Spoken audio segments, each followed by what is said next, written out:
Hopefully soon. Let's put it like that. It's micro LED technology is a very new technology.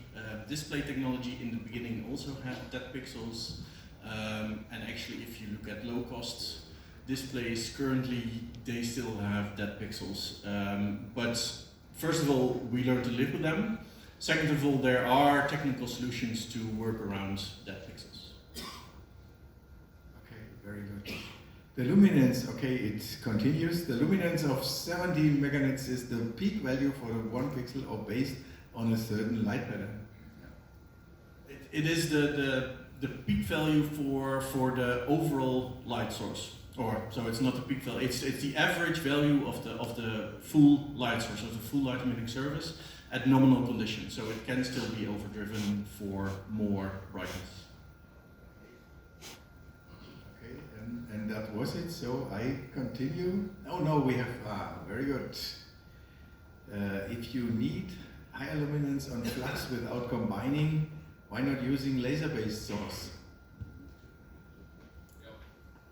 Does it work? Yeah. Thank you. Yeah, of course, it could be realized, but of course, you have to, let's say, imagine that these kinds of application needs to be still affordable.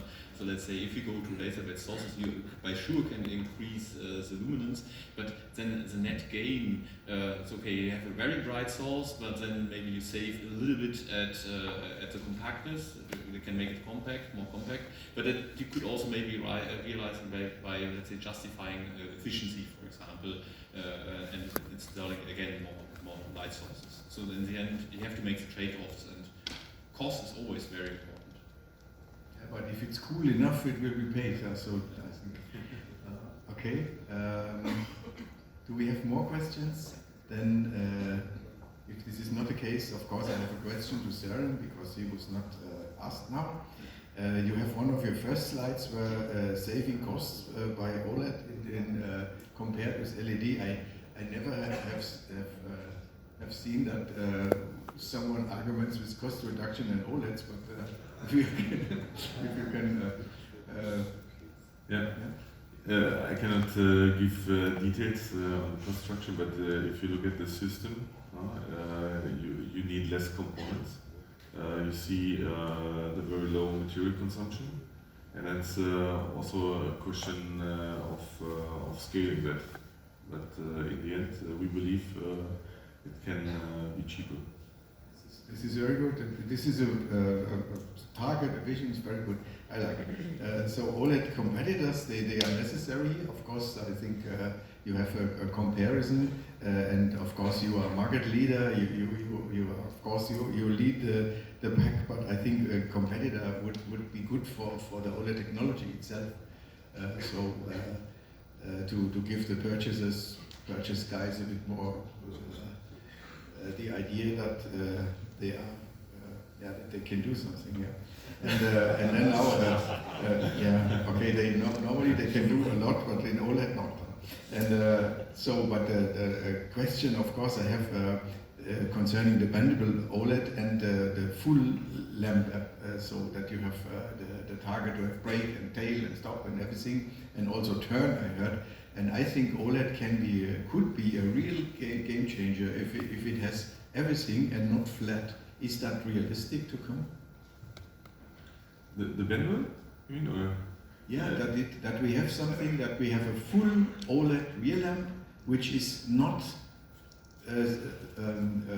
flat, so which is at least 2.5D at a 3D, but of course at least 2.5D. Is this possible? Is that on the view, or is that a nice vision? So that you will see 2.5D OLEDs on the street. I think that's not too far in the future. So maybe 3-4 years, then I'm pretty sure that you will see it. If then also turn and stop are realized in OLED technology, that's a question. Because in the taillight, you also have, the taillight is always on. And they have the nice differentiator towards LED and so on. The question is if you realize the turn indicator also in OLED, will it be more value for the customer or not? Let's see. I think my idea was now you build a rear lamp and put in OLEDs, and then you build not a conventional rear lamp with OLEDs, but to have a completely unconventional rear lamp which is completely with OLEDs. I think this would be a game changer, but it's far away. Huh? Definitely in terms of thickness. I think we will see first the combination of bendable OLEDs still with LED technology, and then it's a question where it's going towards. Okay, we hope that you are successful.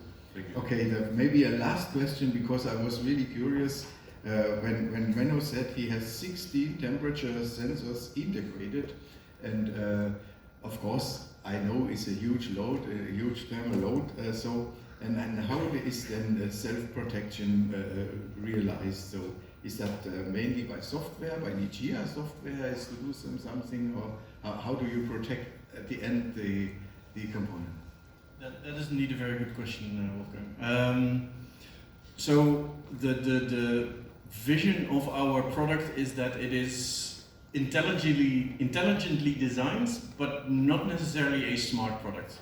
And that sounds very silly because everyone is looking for smart products nowadays, but we want to leave the intelligence to our customers. If we take the intelligence away from our customer, we take value away from them, and we take away individuality from them, because that means that everyone has to abide by our rules, so we prefer to not set those rules. And similar conditions are for the temperature sensors. So we have, of course, there is a temperature overprotection in the device, but that is not actually based on the 16 junction temperature sensors. So they primarily measure and have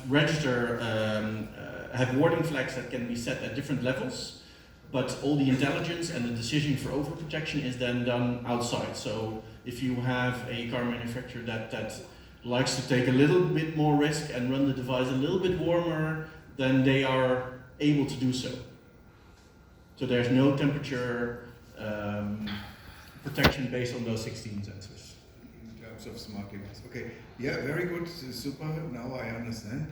And it's the task of the tier 1 and OEMs, and so they also need something to do, of course. Okay, any other question? Otherwise I would stop, and we stop. Thank you very much.